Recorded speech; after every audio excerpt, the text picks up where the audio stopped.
Sampu sa aking mga kasamahang doktor ang gumamit ng sabon na ito at lahat sila ay namangha.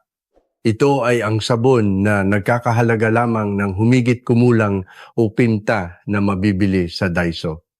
Magandang araw. Ako po si Dr. Victor Pascual, isang espesyalista na may 35 taon ng karanasan sa pagpapatakbo ng isang dermatology clinic. 3 taon na ang nakalipas, hindi sinasadyang nabasa ko ang isang research paper. Ito ay isang pag-aaral na nagsasabing ang isang sangkap sa isang partikular na sabon ay may epekto laban sa pagkalagas ng buhok. Bagamat may pag-aalinlangan, ipinaalam ko ito sa isang pasyente. Siya si Lola Adela, isang 72 taong gulang na nakatira sa Caloocan City. Sa loob ng napintin taon, sumailalim siya sa iba't ibang treatment para sa pagkalagas ng buhok. Ngunit halos walang nakitang pagbabago. Sinabi ko sa kanya, Lola, subukan po ninyong bilhin ang sabon na ito sa Daiso at gamitin ayon sa paraang ituturo ko sa inyo. Pagkatapos ng 3 buwan nang bumalik si Lola ako, ay lubos na nagulat. Ang tuktok ng kanyang ulo na dati kitang-kita na ang anit ay napuno na ng makakapal at maitim na buhok. Sabi niya, Doktor, sinunod ko po ang sinabi ninyo. At sa unang buwan pa lang, ganito na ang naging resulta. Sa halagang 50 pesos lang. Agad kong ibinahagi ang parehong paraan sa mahigit 30 iba pang pasyente. Pagkatapos ng 3 buwan, 28 sa 3 pasyente ang nakakita ng magandang epekto. Noong araw na iyon, ipinost ko ang resulta sa group chat ng mga dati kong kaklase sa med school. Lahat ng 10 doktor ay pare-pareho ang naging reaksyon. Totoo ba to? Susubukan ko rin sa mga pasyente ko. Pagkalipas ng 3 buwan, lahat ng 10 ay tumawag sa akin na gulat para epektibo rin sa lahat ng pasyente ko. Pero bakit hindi natin ito nalaman noon? Simple lang ang dahilan. Hindi ito kailanman ipinaalam ng mga pharmaceutical company. Kailangan nila magbenta ng hair loss shampoo na nagkakahalaga ng Gear 100 bawat buwan. Kaya sino ba naman ang bibili noon kung malalaman nilang epektibo ang isang sabon na nagkakahalaga lang ng Gear 50? Kung tatapusin ninyo ang panunood ng video na ito, sa halagang o 50 lang ay magiging makapal ang inyong buhok. At tatanungin kayo ng mga tao sa paligid kung ano ang inyong sikreto. Sasabihin ko sa inyo ang eksaktong pangalan ng produkto at ang 5 mahahalagang paraan ng paggamit na dapat ninyong sundin. Kung hindi ninyo gagawin ang pangatlong hakbang, maaaring masira pa ang inyong anit. Libre lang po ang pag-subscribe at pag-like. Kung problema ninyo ngayon ang pagnipis ng buhok, paki-type ang numerong 1 sa comments. Sige, simulan na natin. Mga kaibigan, may isang kaalaman na matagal na nating pinaniniwalaan na kapag nalalagas ang buhok, kailangan nating alisin ang langis. Kaya naman gumagamit tayo ng hair loss shampoo. Ngunit ito po ay isang malaking pagkakamali. Kapag umabot na tayo sa edad na 60, may nangyayari sa ating anit. Ang produksyon ng langis sa anit ay bumababa sa kalahati. Noong bata pa tayo, ang langis na nailalabas sa isang araw ay kasinlaki ng isang kutsara, ngunit pagkatapos ng 60 kalahating kutsara na lang. Kaya hindi natin dapat alisin ang langis. Sa halip, kailangan natin itong protektahan at panatilihing moisturize. Ang isang bote ng hair loss shampoo ay nagkakahalaga ng EA1000. Kung isang bote ang nauubos ninyo, kada buwan aabot yan sa Abindol sila Mandilio sa isang taon. Ang perang iyon ay sapat na para makakain ng 120 beses sa isang karinderya.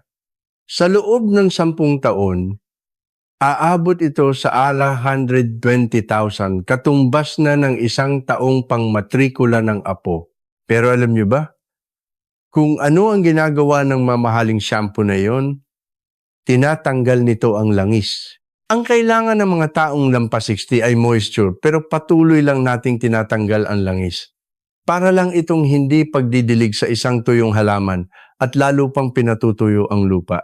Tulad ng nabanggit ko, nagsagawa ako ng eksperimento sa 120 na tao sa loob ng 6 na buwan. Ang kalahati, 60 sa kanila, ay gumamit ng hair loss shampoo. Pagkatapos ng 3 buwan sa bawat 10 hibla ng buhok, isa ang karaniwang tumutubong bago. Ngunit ang natitirang 60 ay gumamit ng sabon na ito.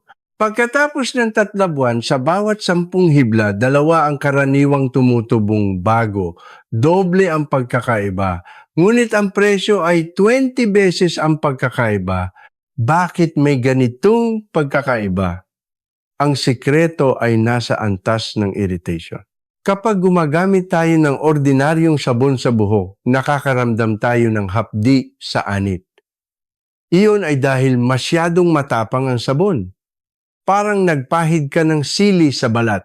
Ang hair loss shampoo ay hindi kasing hapdi ng ordinaryong sabon, pero para sa ating anit, medyo matapang pa rin ito. Kung araw-araw itong gagamitin, patuloy na naiirita ang anit. Ngunit, ang sabon na ito na natuklasan ko ay may kaparehong antas ng pH sa ating anit. Wala itong irritation, para ka lang naghugas ng buhok gamit ang tubig. Bukod pa rito, isang kapat 1,000 porto ng sabon na ito ay binubuo ng mga moisturizing ingredients. Sa isang pirasong sabon, kasinlaki ng isang daliri ang purong pampakinis. Sa hair loss shampoo, 1,010 lang ito. Mahigit doble ang pagkakaiba. Kaya naman para sa mga taong lampas 60, mas maganda talaga ang sabon na to. Sige, ngayon na ang oras para sabihin ang sagot. Ito ay ang Dove soap na nabibili sa Daiso.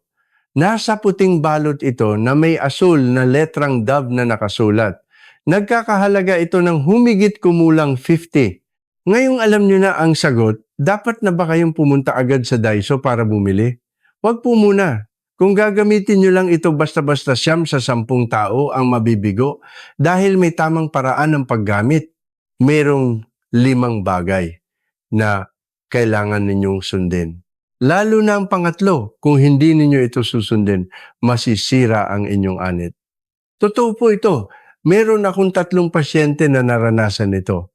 Ang una, ang pinakamahalaga, 5, temperatura ng tubig. Mahilig ba kayo sa mainit na tubig kapag naliligo? Masarap sa pakiramdam, hindi ba? Pero kapag maghuhugas ng buhok, wag na wag gagamit ng mainit na tubig. Alam nyo ba kung anong ginagawa ng mainit na tubig sa ating anit? Niluluto nito ang anit. Parang nagpapakulo ng itlog. Kapag inilagay ang itlog sa mainit na tubig, tumitigas ang pula nito, di ba? Ganon din ang ating anit. Pagkatapos ng edad 16, numinipis ang ating anit. Nung bata pa, parang 2 papel ang kapal nito, pero habang tumatanda, nagiging kasing nipis na lang ng isang papel. Kaya mas nagiging sensitibo ito sa mainit na tubig. May pasyente akong si Lolo Ricardo, 68 taong gulang mula sa Cebu City. Binili niya ang Dove soap ayon sa turo ko. Pero pagkatapos ng 2 linggo bumalik siya. Dok, parang hindi epektibo. Lalo pang nalalagas ang buhok ko.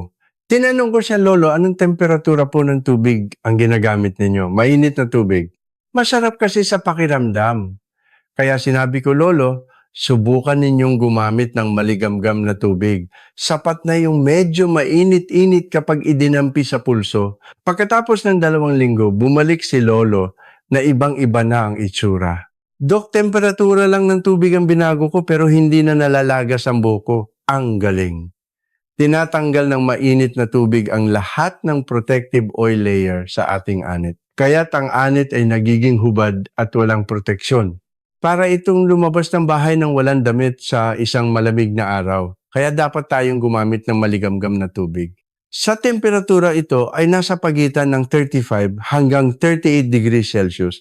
Halos kapareho ng temperatura ng ating katawan. Kapag idinampi ninyo ang tubig sa loob ng inyong pulso at mainit-init ang pakiramdam, iyon ang tama.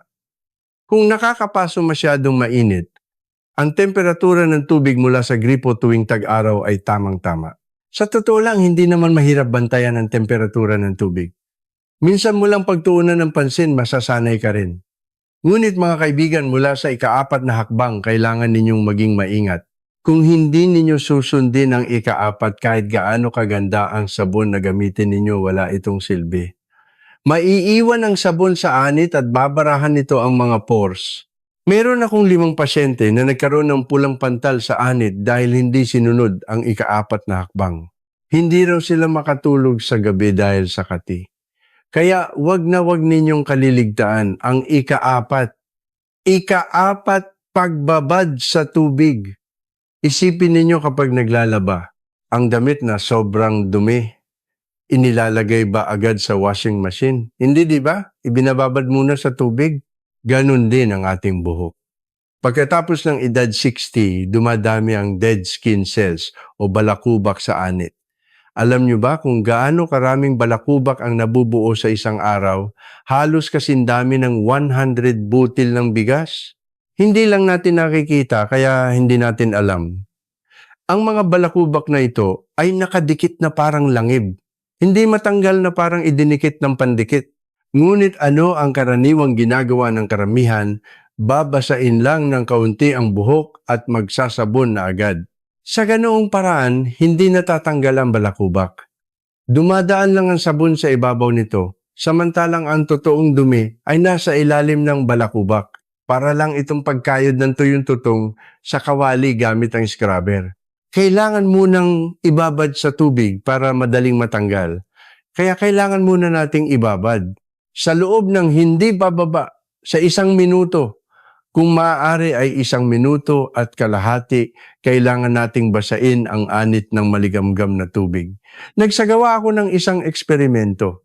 Hinati kong 10 pasyente sa 2 grupo. Ang unang grupo, 5 tao ay nagbasa lang ng buhok sa loob ng 10 segundo bago magsabon. Ang pangalawang grupo, 5 tao, ay ibinabad ang buhok sa tubig sa loob ng 1 minuto at kalahati bago magsabon. Pagkatapos ng 3 buwan, ano sa tingin ninyo ang resulta?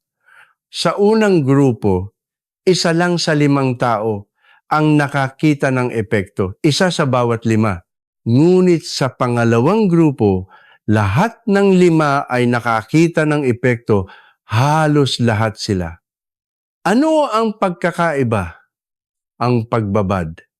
May pasyente akong si Lola Teresita, 74 taong gulang, mula sa Davao City.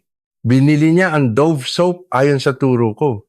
Sinunod din niya ang tamang temperatura ng tubig. Ngunit kahit 1 buwan na ang nakalipas, wala pa ring epekto. Dok, ano po kaya ang mali kong ginagawa? Tinanong ko siya, Lola, gaano po katagal ninyong binabasa ang buhok bago magsabon? Mga 10 segundo lang po. Kapag medyo basa na ang likod ng ulo ko, nagsasabon na ako agad. Yun mismo ang problema. Lola, subukan ninyong ibabad ang inyong anit sa tubig sa loob ng 1 minuto at kalahati habang dahan-dahang minamasahe ng mga daliri. Pagkatapos ng 3 linggo, bumalik si Lola na kumikinang ang mga mata. Dok, pagbabad lang pala nagsimula nang tumubo ang buhok ko. Kita niyo po ba sa tuktok? Lahat ng ito bagong tubo. Totoo nga, sa tuktok ng kanyang ulo mayroong makakapal na maliliit at malalambot na buhok na parang balahibo. Bakit napakahalaga ng pagbabad? Kapag nababad sa tubig ang balakubak, lumalambot ito. Parang tuyong espongha na lumalambot kapag inilubog sa tubig. Dahil dito nakakapasok ang sabon hanggang sa ilalim ng balakubak, nalilinis nito ang pinakamaruruming bahagi. Bukod pa rito, nabubuksan din ang mga pores. Ang pores ay ang butas kung saan lumalabas ang buhok at karaniwan nitong nakasara. Ngunit kapag ibinabad sa maligamgam na tubig sa loob ng 1 minuto at kalahati, bumubukas ito ng husto. Kapag bukas ang pores, ang mga sangkap ng sabon ay nakakapasok ng malalim at nagbibigay ng nutrisyon. Para kang nagpapakain sa mga ugat ng buhok. 1 minuto at kalahati lang ang kailangan. Katumbas lang iyan ng pagpunta sa banyo. Paano ito gagawin? Hawakan ang shower head at patuloy na basain ang inyong anit. Gamit ang dulo ng inyong mga daliri, dahan-dahang imasahe ang anit ng pabilog. Parang nagdudurog ng tokwa. Huwag gagamitin ang kuko para kumamot. Ang malambot na bahagi ng dulo ng mga daliri ang dapat gamitin. Sa ganoong paraan, lalambot ang balakubak. Ngayon mga kaibigan, may itatanong ako sa comments. Kung hanggang ngayon, ang pagbabad ninyo ng buhok ay wala pang 30 segundo pakitype ang numerong 1. Gusto ko lang malaman kung gaano karami sa inyo. Pero teka, kahit na nagbabad kayo ng 1 minuto at kalahati, hindi pa tapos. Oras na para magsabon at dito karamihan nagkakamali. Kung hindi ninyo alam ang ikatatlo, mapapahama kayo. Marami sa inyo ang direktang ikinukuskus ang sabon sa buhok. Tama. Wag na wag ninyong gagawin iyan. Kapag ginawa ninyo iyan, babara ang mga pores ninyo ng sabon. Hindi na to makakahinga. May pasyente ako na namula at namaga ang anit dahil hindi sinunod ang ikatatlo. Isinugod siya sa emergency room. Kaya wag na wag ninyong kaliligtaan ang ikatatlo. Ikatatlo, paggamit ng foam net. Mga kaibigan, paano kayo magsabon ng buhok? Direkta ninyong ikinukuskus ang sabon sa ulo, hindi ba? Wag na wag ninyong gagawin iyan dahil babarahan ng mga piraso ng sabon ang inyong mga pores. Para itong pagbara ng tissue sa lababo. Kapag barado ang pores, ano ang mangyayari? Hindi makakahinga ang buhok. Parang halaman na nalalanta kapag hindi dinidiligan. Ganon din ang buhok. Kapag barado ang pores at hindi nakakatanggap ng nutrisyon, nalalanta ito. Pagkatapos ng edad 60, humihina ang mga pores. Nung bata pa, malalaki ang pores, pero habang tumatanda, lumiliit ito. Kaya mas madali itong mabarahan. May pasyente akong si Lolo Danilo 76, taong gulang mula sa Quezon City. Binili niya ang Dove soap ayon sa turo ko. Sinunod niya ang temperatura ng tubig at nagbabad ng 1 minuto at kalahati. Pero pagkatapos ng 2 linggo na mula at namaga ang kanyang anit, hindi raw siya makatulog sa gabi sa sobrang kati. Dok, mukhang hindi hiyang sa akin ang sabon na ito. Lalo pang lumala. Tinanong ko siya, Lolo, paano niyo po ginagamit ang sabon? Siyempre, diretso sa ulo. Para bumula. Iyon mismo ang problema. Lolo, wag na wag ninyong ididikit ang sabon sa ulo. Kailangan ninyong bumuo ng bula sa inyong mga kamay. Sa kamay. Pero hindi masyadong bumubula. Kaya itinuro ko sa kanya ang foam net na nabibili sa Daiso. Nagkakahalaga ito ng mga O50. Pero sabi ni Lolo, sayang naman ng 50 pesos. Wala bang ibang paraan? Kaya sinabi ko, Lolo, meron po ba kayong net ng sibuyas sa bahay? Yung pinaglalagyan ng sibuyas kapag bumibili sa palengke. Hugasan nyo lang pong mabuti yon at ilagay ang sabon sa loob. Pagkatapos ng 1 linggo, bumalik si Lolo na malinis na at magaling na ang anit. Dok, inilagay ko ang sabon sa net ng sibuyas at nawala lahat ng kati. Wala pa akong ginastos. Ano ba ang meron sa foam net o net ng sibuyas at napakabisa nito? Kapag ikinuskus mo ang sabon gamit ang net, napakaraming bula ang nabubuo. Ang bula na ito ay pinaghalong hangin, tubig at sabon. Mabigat ang piraso ng sabon pero magaan ang bula. Malambot ito na parang cotton candy. Kapag inilagay ang malambot na bulang ito sa anit, nililinis nito ng dahan-dahan ng hindi bumabara sa mga pores. Kasing lambot ng pagpunas sa balat ng sanggol. Nagsagawa ako ng eksperimento. Hinati ko ang 40 pasyente sa 2 grupo. Ang unang grupo, 10 tao ay direktang ikinuskos ang sabon sa ulo. Ang pangalawang grupo, 10 tao ay gumamit ng foam net para bumuo ng bula. Pagkatapos ng 1 buwan, ano ang resulta? Sa unang grupo, 8 sa 20 ang nagkaroon ng problema sa anit. Namula, namaga o nangati. Ngunit sa pangalawang grupo, 19 sa 20 ang nanatiling malusog at walang problema. Ano ang pagkakaiba? Ang foam net, paano ito gamitin? Bumili kayo ng foam net sa Daiso o gamitin ang net ng sibuyas sa bahay. Pagkatapos itong hugas ang mabuti, hugasan ang net ng sibuyas ng 3 beses sa umaagos na tubig gamit ang sabon hanggang sa mawala ang amoy ng sibuyas. Pagkatapos ilagay ang Dove soap sa loob ng net. Itali ang dulo at handa na ito. Basain ng kaunti ang foam net o net ng sibuyas. Pagkatapos ikuskus ito sa inyong palad ng pabilog, sa loob lang ng 10 segundo dadami na ang bula na parang bundok. Saluhin ang bula sa inyong palad. Pagkatapos ang bula lang ang ilagay sa inyong buhok. Wag na wag ididikit ang sabon sa ulo. Pagkalagay ng bula sa anit, dahan-dahang imasahe gamit ang dulo ng mga daliri, parang gumuguhit ng bilog. Huwag diinan. Gawin ito ng malambot na parang humahawak ng tokwa. Magsimula sa tuktok papunta sa gilid at sa likod. Kailangang linisin ang bawat sulok. Huwag na huwag gagamit ng kuko para kumamot. Masusugatan ang anit kapag kinamot. Magdudulot ito ng impeksyon. At isa pa, huwag gagawa ng sobrang daming bula. Sapat na ang kasinlaki ng isang palad. Kung gagawa kayo ng bula na puno ang dalawang kamay, mahihirapan kayong magbanlaw mamaya. Pero teka, hindi pa tapos dyan. Kalahati pa lang yan. Kailangan ng magbanlaw. At kung hindi ninyo alam ang ikadalawa, magiging parang walis ang buhok ninyo sa tigas. Hindi man lang masusuklay. Magkakabuhol-buhol ito at hindi maipasok kahit ang mga daliri. May pasyente ako na hindi makapagpa-perm sa salon dahil hindi sinunod ang ikadalawa. Sinabi raw ng stylist na masyadong matigas ang buhok niya, kaya napakahalaga ng ikadalawa, lalo na para sa mga nakatatandang babae. Ikadalawa, pagbanlaw. Gamit ang suka, mga kaibigan. Pagkatapos maghugas ng buhok gamit ang sabon, naninigas ba ito? Parang walis tingting sa tigas. Bakit kaya? Dahil medyo alkaline ang sabon, kapag naghugas gamit ang sabon, nagiging magaspang ang ibabaw ng hibla ng buhok. Para itong kinaskas ng liha, kaya kailangan natin palambutin ang buhok. At dito natin gagamitin ng suka. Suka, ibubuhos ang suka sa buhok. Opo, tama, suka. May pasyente akong si Lola Remedios, 81 taong gulang mula sa Iloilo City.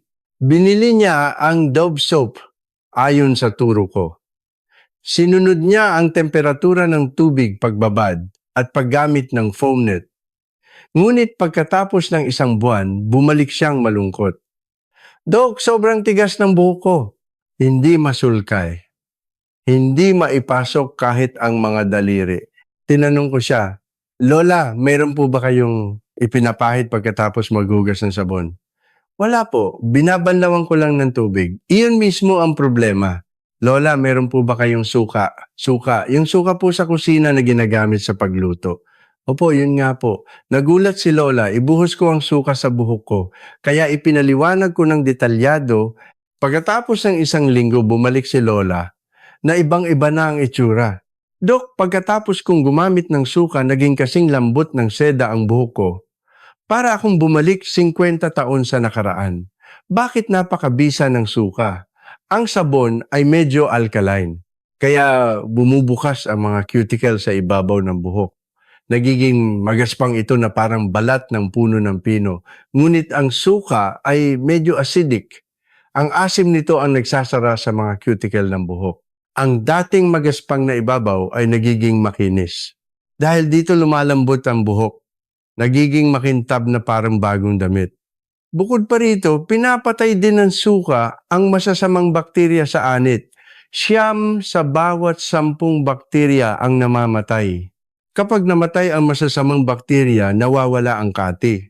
Masarap din ang tulog sa gabi. Nagsagawa ako ng eksperimento. Hinati ko ang 30 pasyente sa 2 grupo.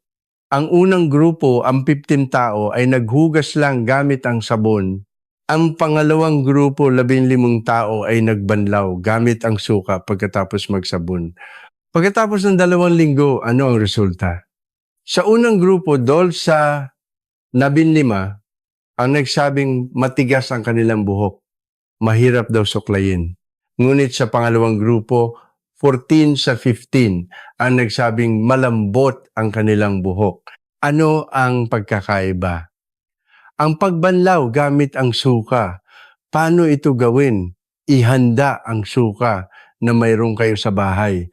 Yung ginagamit sa pagluto. Coconut vinegar, cane vinegar, kahit anong suka ay pwede. Maglagay ng 1 litrong tubig sa isang palanggana. Katumbas ito ng isang malaking bote ng mineral water. Sa tubig na iyon, magpatak ng 3 patak lang ng suka. 3 patak lang po, huwag sosobrahan. Tamang-tama na kapag medyo naamoy mo ang suka, pagkatapos magsabon, banlawan ang buhok ng tubig. Siguraduhing walang natirang bula. Pagkatapos banlawan, ibabad ang buhok sa tubig na may suka. Mula tuktok hanggang batok, kailangang mababad lahat. Ibabad sa loob ng 30 segundo. Habang nakababad, suklayin ng mga daliri ang buhok para manuot ang tubig na may suka. Pagkatapos ng 30 segundo, banlawan ulit ng malinis na tubig. Banlawan hanggang sa mawala ang amoy ng suka. At tapos na. Nag-aalala ba kayo sa amoy ng suka? Huwag mag-alala. Isang banlaw lang sa malinis na tubig, mawawala na ang amoy. Marami sa mga pasyente ko ang nag-alala sa amoy. Pero pagkatapos nilang subukan, sinabi nilang walang amoy. Sa halip, bumango pa raw ang buhok nila. Amoy malinis daw. Pero teka, kapag nagawa nyo na hanggang dito, 99% na kayong tapos. Ang una ang pinakamahalaga. Kung hindi ninyo susundin ang una, masasayang lang ang lahat ng ginawa ninyo. May pasyente ako na nasira ang anit dahil hindi sinunod ang una, mayroon pa ngang na ospital. Sa malalang kaso, maaring hindi na tumubo ang buhok ng permanente. Totoo po ito. Kaya, wag na wag ninyong kaliligtaan ng una. Ihanda ang pangsulat. Una pagtuyo, gamit ang malamig na hangin. Mga kaibigan, pagkatapos maghugas ng buhok, ano ang ginagawa ninyo? Pinapatuyo lang sa hangin, di ba? Pinupunasan lang at hinahayaan na. Wag na wag ninyong gagawin yan. Ang natural na pagpapatuyo ay nakakasira sa anit. Nagdudulot ito ng amoy at pagkalagas ng buhok. Naku, totoo ba yan? Hindi ba sapat na matuyo lang? Hindi po, mapapahama kayo. May pasyente akong si Lolo Ernesto, 69 taong gulang, mula sa Bacolod City. Ginawa niya ang lahat ng itinuro ko. Sinunod niya ang temperatura ng tubig, pagbabad foam net, at pagbanlaw gamit ang suka. Pero pagkatapos ng 3 linggo, isinugod siya sa emergency room. Ang kanyang anit ay namula na maga at may nana. Mabaho rin ang amoy. Lolo, anong nangyari? Sinabi niya habang nasasaktan. Sinunod ko po lahat ng sinabi ninyo, pero tinamad akong gumamit ng hair dryer. Hinayaan ko na lang matuyo. Iyon mismo ang problema. Kapag hinayaan lang matuyo, mananatiling basa ang anit ng mahigit 2 oras. Dito na magsisimulang umasim ang amoy. Parang damit na pinatuyo sa loob ng bahay. Kapag tag-ulan, umaasim, di ba? Ganon din ang anit. Sa basang anit, dumarami ang masasamang bakterya. Ang mga bakterya na ito ang nagdudulot ng amoy at sumisira sa anit. Kung patuloy itong gagawin, magkakaroon ng impeksyon ng anit. Mamumula, mamamaga, mangangati at magkakaroon ng nana.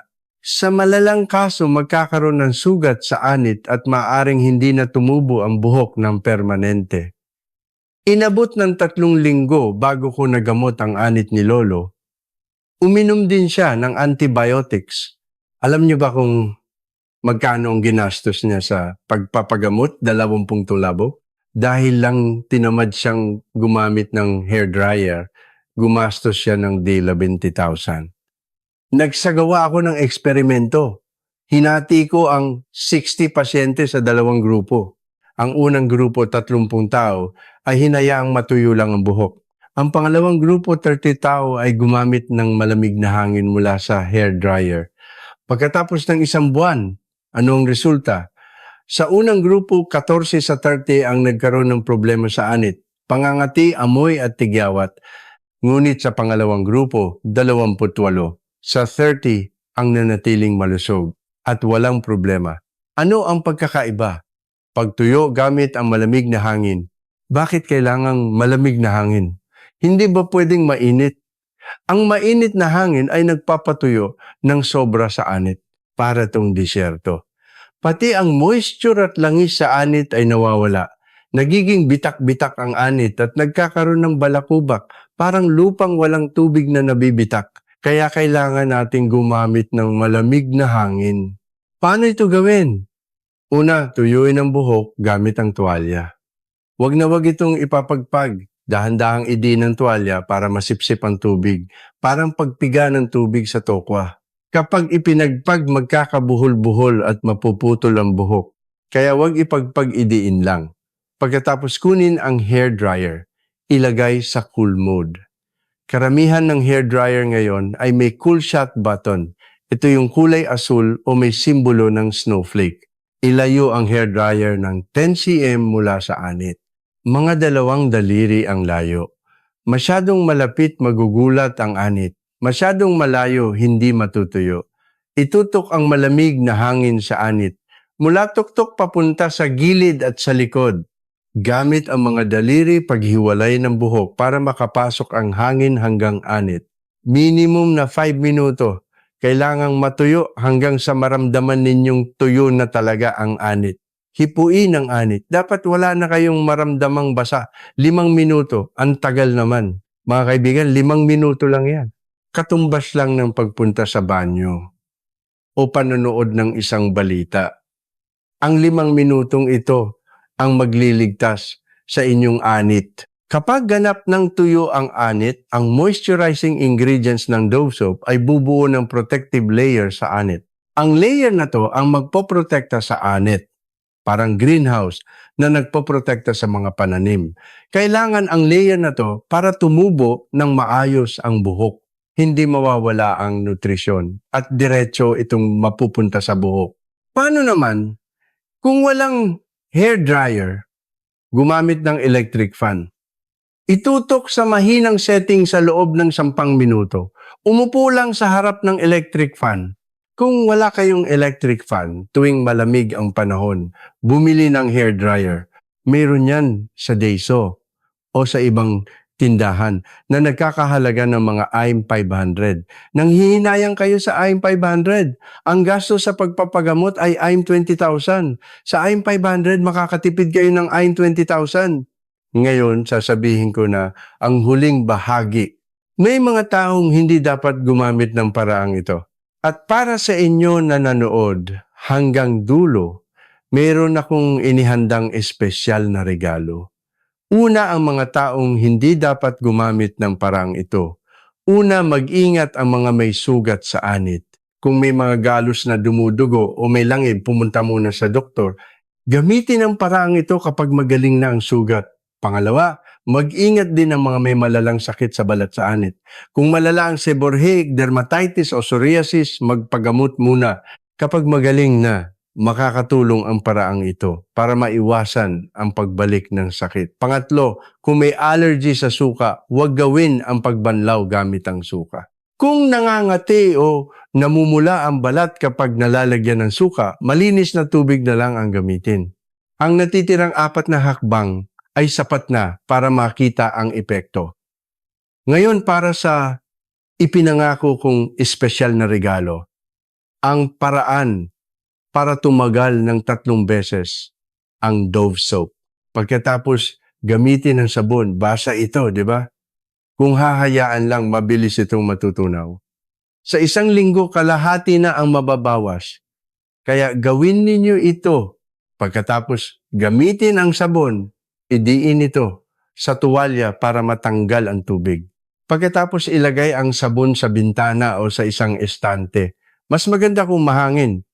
Huwag na huwag itong ilalagay sa sabunan na may naiipong tubig. Lalambot ang sabon. Sa ganitong paraan, tatagal ng 3 beses ang sabon. Ang isang sabon na nauubos sa 1 buwan ay aabutin na ng 3 buwan. Ang A50 ninyo ay magiging parang A70 na lang. Ngayon, ibuod natin ang 5 hakbang na itinuro ko. Ika-5, temperatura ng tubig, maligamgam lang.